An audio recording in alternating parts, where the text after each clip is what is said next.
Welcome to this week's edition of the Pete Mezzetti Show. I'm your host, Pete Mezzetti. My guest this evening is State Senator Paul Formica. Senator Formica, welcome. How are you, my friend? I'm doing great, thank you, sir. Good to see you. I'm good, sir. I'm good. It's been a while. I know, too long. I know, it has been too long. What's new and what's going on up at the State Senate?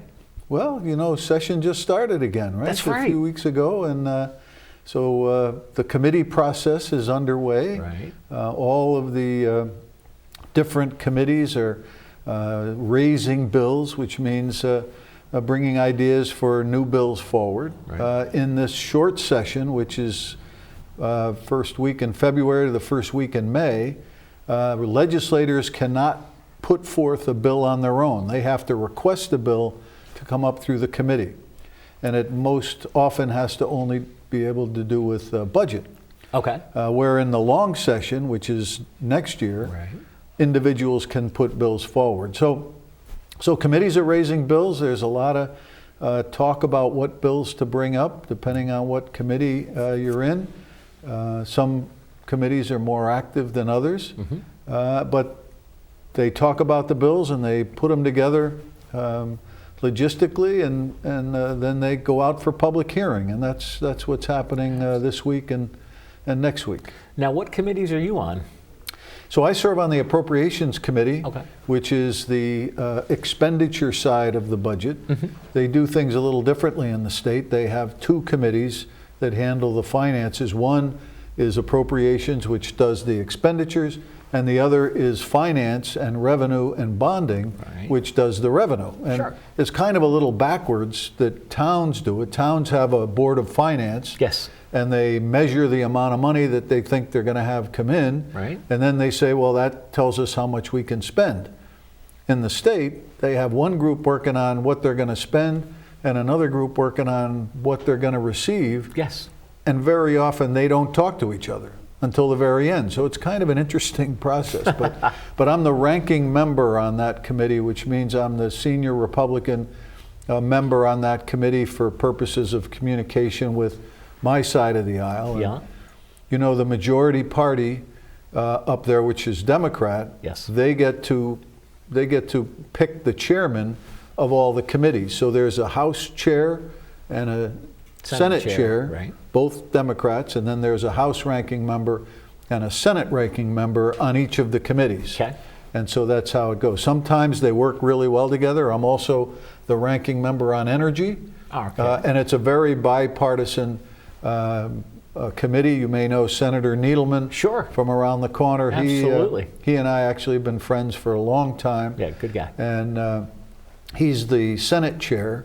And a young man by the name of David Arconti from Danbury is the House chair. Very, very bright young man. Okay. Big future for him if he wants to do something in the state of Connecticut. And then Charlie Ferrara from West Haven and I are the Republican members. So it's a very good committee. So I have those two committees. I'm also on a committee that they call Executive Nominations. Okay. And some of the nominations you and I were talking about before the show that, you know, you were watching a little bit of what was happening That's today. right. Any nomination for a position that the governor makes or other members make comes before the Executive Nomination Committee. And Yeah. the member that's proposed for the post comes and makes a statement and answers questions, and then we vote on whether we think it's a good fit or not. So Right. it's a very interesting committee. Oh, absolutely. And most of the time we try to give latitude to the governor for picking his own people. Right.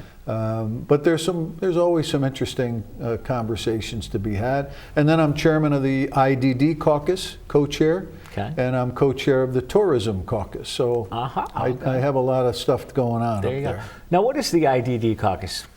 So the IDD caucus is a caucus of bipartisan legislators. Senator Austin is the co-chair with me from the Senate Democrats, and then Representative Hampton and Representative Case are the two House people that are on. Case is a Republican, Hampton is a Democrat. Okay. And the idea is to try to raise awareness with other legislators and within the IDD community on how we can better serve that population. Right. In terms of legislation, in terms of programming, in terms of whatever. And today actually happened to be IDD day up there, and we had hundreds of people come in with families and IDD folks themselves come in and testify. We had a couple hours of a meeting in the morning where they testified on whether they thought the programs were good or not enough or need more money in the budget. And so we gave them an opportunity to have a voice. Nice. And they got to visit everybody. So it's really done a lot over the last few years to raise awareness to the population and the needs of the population. And it's quite frankly something that I believe the government should make a priority. We have public safety and we have those that are most vulnerable in our state. We need to take care of those in the top two, I believe. Absolutely. And I've been reading the papers and watching the news. I saw something the other day on the news that the governor was talking about, that his debt diet program. What is that and how does it work? Well, I'm not quite sure, you know, but okay. Let's just go back a little bit. Okay. When we were tied in the Senate 1818 2 sessions ago. Yes. I was co-chair of the Appropriations Committee. Okay. We worked on a budget in a very bipartisan way. Right. And we put together some controls in that budget that still stand today. Controls that will protect us against recessions and protect us against growing budgets. Okay. There's a spending cap, which means we can only spend up to 98.9% of last year's budget. Right. So it's little price control. Yep. There's a borrowing cap, a bonding cap, which means we can only borrow $2 billion a year, which is a lot of money, but the previous governor borrowed almost $2.7 billion one year, and it's a lot to pay back that. Yeah. And then there's something called the volatility cap, which says that for every dollar of revenue over $3.2 billion that the state collects, any dollar above that goes automatically to the budget reserve fund or the rainy day fund. Really? So you asked about the debt diet. There's a lot of talk about the borrowing that the state had done under the previous administration. Right. And as a percentage of budget, the borrowing went from 8% to about 13%. Which is a lot of money. And so when Governor Lamont was elected, he said, we're going on a debt diet. Yes. And he decided that he picked an arbitrary number, or maybe he had some thought behind it, of I think 1.3 or 1.2 billion dollars that he would borrow every year. And he's not even passed that bond bill yet. It's still not been passed. And so it's a point of some contention, but he calls it a debt diet because it's much less borrowing than what the previous administration had done. There are some concerns by a lot of people because there's cities and towns depend on some of that borrowed money to fund Town Aid Road, which is helping to build and rebuild roads and helping to plow snow and buy salt and sand. And the governor hasn't released any of that money. So fortunately, we've had a mild winter, and it's not done. Right. So the debt diet was a term coined by Governor Lamont for borrowing a lower amount of money. Now, when he tried to implement tolls, he held that bill, that bond bill, kind of as a way of leveraging votes. And so now he's up to about $1.7 billion. So he increased his borrowing. So I'm not quite sure if it's a debt diet or he went off his diet for a few minutes. Exactly. Now, as far as the toll bill goes up at the state capitol, is it dead? Or I don't think anything is ever dead up there. I think that gets new life no matter what happens. All right. You go back to Governor Malloy about conversations about tolls, and it started back in 2015 or 16. Right. When from 2011 to 2015, the majority party, who happen to be Democrats, they've controlled the legislature for 36 out of the last 38 years. Okay. They diverted $496 million that was collected from gas pumps, and that was supposed to go into the transportation fund. Sure. They diverted it from getting there, $496 million from 2011 to 2015. Duh. It put pressure on the transportation fund, which is what Absolutely. helps fund infrastructure. Absolutely. And so Governor Malloy started talking about, well, we need more revenue, and started talking about tolls. Yeah. It didn't become a big issue until the campaign for governor last time. Yep. And Governor Lamont said, he's only going to support truck-only tolling. Yes. And he got elected on that premise. And when he got in, he said, geez, truck-only tolling, once I look at it, is not going to generate enough revenue for us to make it worthwhile to do this. So we got to do trucks and cars. Right. Well, that created quite a hoopla. And it spawned a no tolls group who got very vocal and was grassroots throughout the, that'd be a good guy to have on your show there. We should Which one? Talk about the guy that's leading the No Tolls group. Yeah, okay. so I'll get you his name, and you can ask him. He'd be very good to have. All right. But anyway, it was spawned this grassroots movement against tolls. And we went out, and we meaning the Republicans in the Senate and the House, and we did 13 forums across the state, taking the governor's plan with tolls and putting it side by side with another plan that we had, and said we didn't think we needed tolls. And overwhelmingly, the people that came to those forums were anti-tolls. Right. And so it was difficult to get a vote on the toll. Most of the Republicans, I think, are against it. We could never find out what the Democrats were, and Governor Lamont kept pushing for a vote, and they thought the Senate Democrats were the ones that really were against tolls, and they didn't want to bring it for a vote.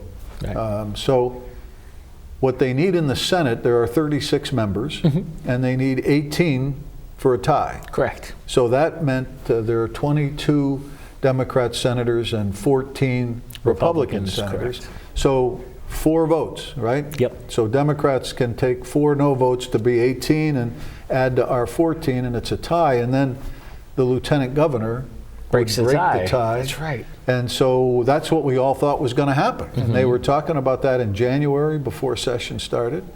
And the bill was pared down to this truck-only toll, which now the governor had embraced, even though earlier in the year he said it wasn't enough. So now it's truck-only tolls, trucks Class 8 and above. Class 8s are the tractor-trailer trucks. And we kept hearing there was going to be a vote, and there was going to be a vote, and nothing ever happened. And it turns out they didn't have the votes in the Senate and the House to do it. So the governor finally threw up his hands and said, that's it. I'm not going to deal with this anymore. We got to find a way to fix our infrastructure. And he pulled the conversation from the table. Now, I don't know if it's ever going to come back. I have a hunch that somebody's going to bring it back this session, but if they don't this session, they will next. But Pete, let me tell you this: the roads and bridges in our state need work. Yeah. And so I think where we are now is a great opportunity for both sides to sit down at a table and say, all right, this is our plan. Here was your plan with tolls. It didn't work. Let's find some place in the middle that we can agree on, so that we can start rebuilding our infrastructure, because that's what's important. Yes, absolutely. So what else is going on up in the Capitol that we want to talk about, that we can educate our viewers and listeners about? Well, from the Energy Committee, there's a lot of talk about electric rates. Yeah. Electric rates in Connecticut are often very high, and I've been on the Energy Committee since I started there. It's a very difficult committee to learn. There's a lot of complex combinations of things to make things work. And in my district, in the 20th district, sits the largest energy producer in New England, which is Dominion's Millstone nuclear station. Yes. And it produces about 45 or 50% of the state's power. And it's been humming along for years and years and years, and then natural gas started to gain some traction. And the lower price of natural gas drove down the price that Millstone was getting for its nuclear power. And you may recall that 12 or 13 nuclear plants around the country were going to close. Yes. Because they were having similar problems. And Exactly. Dominion came to us and said, I don't think we can operate anymore. We're going to close. And you start thinking, well, if they close, Right. $1.5 billion in economic impact, 1,500 jobs, Yeah. plus 50% of our power. What are we going to do? How are we going to replace it? Right. So we tried to get an extra pipeline in to bring more natural gas, but surrounding states cut that off at the pass, and we can't get more natural gas here. Sure. So we don't have enough capacity for that. Sure. We tried to get a transmission line built from Hydro-Quebec, that other side of Niagara Falls, where it generates a huge amount of Canada's electricity. Yes. They had surplus we were trying to get down. People in states between Hydro-Quebec and here said, no, you're not building a transmission line. So we're kind of this island of energy. Sure. And the only real opportunity for large-scale energy generation is going to be with offshore wind. Right. And offshore wind is very popular in Europe. Absolutely. And they decided they're going to move over here, and we have an opportunity here in southeastern Connecticut to be the beginner of this new emerging industry. And so I'm looking forward to having that. Now, what's going on with the pier in New London? So- I guess there's something. So what happened with New London is the only state-owned pier. There are piers in New Haven and Bridgeport that are privately owned. Yes. So the New London pier has been underperforming for many, many years. It's in a state of disrepair. Okay. There's only been a couple of cargo ships a month come in there, and there's not much activity. And the wind people from Denmark, Yes. who have hundreds of offshore wind turbines there, wanted to expand over here, and they looked at New London's pier. Okay. And they liked it because it's a deep water port. Right. And there's no overhead obstructions. There's no bridges, there's no hurricane barriers, which is important because these turbines that they're building are the size of the Empire State Building. Oh, wow. So they need to be able to barge them over from Europe, Yeah. unload them on this state pier, and then assemble them a little bit or put those components and then together. ship them out to the offshore fields where these things will be assembled and begin operation, which is about 35 or 40 miles offshore. Oh, wow. And they build a little city, much like this table, Right. where they shift them out there. People will stay out there for 20 or 30 days, and they'll build those things, and then they'll come sit back. them on a monopole. Okay. And they'll stand up and they'll generate electricity. Oh, wow. And they believe it's good because along the eastern seaboard of the United States, we have the continental shelf. Yes. So it's almost like a table in the ocean. And then we also have the Gulf Stream. So you set that wind turbine on the table, and then the Gulf Stream comes up and powers it. Ah. So they feel there's a lot of opportunity to generate energy. Okay.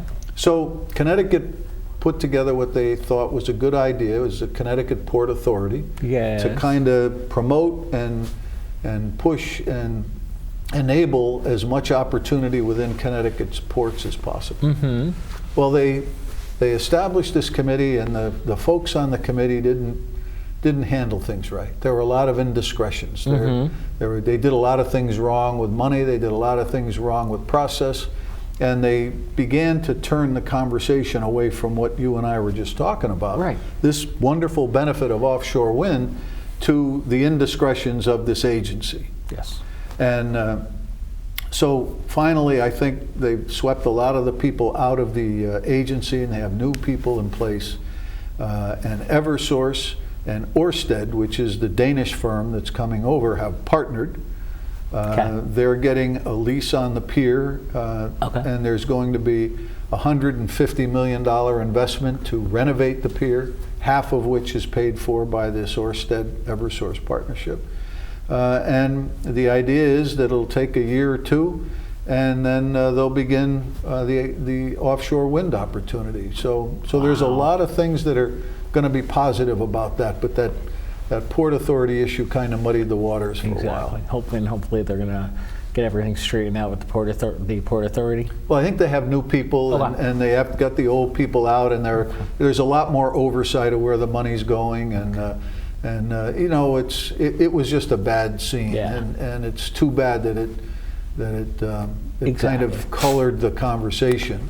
You know, years ago when I was first selectman, I was on the Council of Governments, and Yes. we had a rail committee, and Congressman Courtney did a great Sure, job absolutely. bringing the Tiger grant in that would renovate the port, the rail line that was at the port, going all the way up through Norwich and Willimantic, and Right. so we were able to renovate that. So the good news is, if this works with offshore wind, Right. we could maybe build a component assembly or a manufacturing plant in Norwich or Columbia, put these components together to help push the offshore wind turbines up, build them right here in Connecticut, create Yeah. some more jobs, bring them down by train to the port, and then assemble them and put them out. So there's a lot of positive things for the economy. Oh, wow. And also for the next generation of energy generation, which is going to be this offshore wind, I think. So what is this company that actually oversees the port? They're out of, you said, Denmark, or? So Ørsted Yeah. is a big, huge conglomerate. Okay. They and Eversource are actually leasing the pier. The Port Authority will be in control of the pier, but the Port Authority is a government Right. is a government entity. Yeah, yeah, yeah. It's a I guess it's a sub-agency of the DOT. Okay. But it's really under the auspices of the governor's office, and, Uh-huh. and they have to kind of monitor and make sure they're doing the right thing. So part of what we were voting on today was Yeah. we're new members to or renewing memberships of the Port Authority, Okay. because they come up every 2 or 4 years, I Right. forget. And they're a government. They're appointed by the governor. They're appointed by the governor, and also a lot of times these agencies are appointed. The governor gets 2 or 3 appointments, and then the Speaker of the House gets an appointment, the President of the Senate gets an appointment, the Minority Leader gets an appointment. Okay. So they're kind of spread it out They're a spread little out. bit. Absolutely. I think one of the ones today was he was a appointee from the Democrat Majority Leader. Okay. And the other was an appointment from the Republican Minority Leader. Ah. And those are the ones that we voted on today. So, Okay. so it's interesting how It all of is. this comes together. It is. And what I didn't know is if there's a tie in the Senate, I didn't know who broke the tie. The Lieutenant Governor Yes. presides. Right. And she presides. presided over your meeting this out. She does. She yes. did. And in the Senate, it's very proper. Okay. So if I want to speak, she will put something on the table, and they have a scoreboard up there. It has all our names, and on the top in electronics it has the bill that we're talking about. So today it might have said Okay. for the nomination of X, right? Right. And then there are 2 buttons next to our name, a red button and a green button. And if we have a little thing on our desk, and if we want to vote yes, we push the green button. If you want to vote no, you push the red button. And then it lights up on the and board. then it lights up there, and you can kind of keep track. So, There you go. So if we want to speak, I have to stand up, Right. and the Lieutenant Governor says, she calls on me, and I said, I rise for a conversation about Yeah. whatever we're talking about. Right. And then she would say, please proceed. And Right. we And then- can't and then you would just speak. get up and start No. yibber-yabbing at No, no, everybody, no. right? No, It's no. all very formal and very Right. proper. So it's run very well, but it sometimes takes a long time. Oh, really? Yeah. How'd today's session go? Well, today we had, I don't know, 12 or 13 appointments. Oh, and okay. It took us about 4 hours to get it done. Seems a long time for 12 people, right? Not bad. Yeah, not bad. I was going to say, I'm sure that you've been there longer. Oh, we've been there longer. Yes, we have. Yes, we have. So that's the offshore wind. That's New London. Okay. There's a lot of good things happening in southeastern Absolutely. Connecticut. Absolutely. We were able to save Millstone and get them a 10-year power purchase agreement with the utilities, so they will be financially solvent for 10 good. years. Oh, good. And now the conversation is shifting to, how do we do away with natural gas? Because there's a big movement from the environmentalists up there to get rid of fossil fuels. Absolutely. So that's next part of the conversation. Absolutely. Before we've got a little bit more time left, but before I forget, you actually got an award from Betsy Guerra at Cost? I did. You did. Actually, Betsy was in earlier, and she told me, she's like, Senator Formica got an award from Cost. Tell us about the award. Well, the award is the Town Crier Award. And Okay. it's a beautiful bell, a brass bell about this big, and it's inscribed by Cost, which is Cost stands for the Council of Small Towns. Yes. And Betsy is the executive director That's of right. that. And so I was able to win that award from them for my work promoting benefits to small towns across Connecticut as a state senator. Right. What is interesting is I won the award when I was a first selectman. Yes, you did. So that was maybe 7 or 8, 9 years ago. So, Oh, wow. So now I have 2 beautiful Bell Awards from Cost in my office in Hartford, and I was very proud of that. I got an award this morning from the disabled community, disabled community for my work supporting them. So, so I got a nice award from the Disability Council. I couldn't think of the name for a minute there. And so it was very nice. Speaker Ara Simowitz and I and a few businesses got an award for the work that we're doing there. So I'm very, very proud of that and very proud of my Cost Award. So. Nice. Senator Formica, we're about to run out of time. Thanks for coming down. We'll see you soon. Well, thank you. Always a pleasure to see you, and I hope friend. it's not quite as long as next time. I know. So, on behalf of Senator Formica, I'm Pete Mezzetti. Thanks, good night, and we'll see you next time.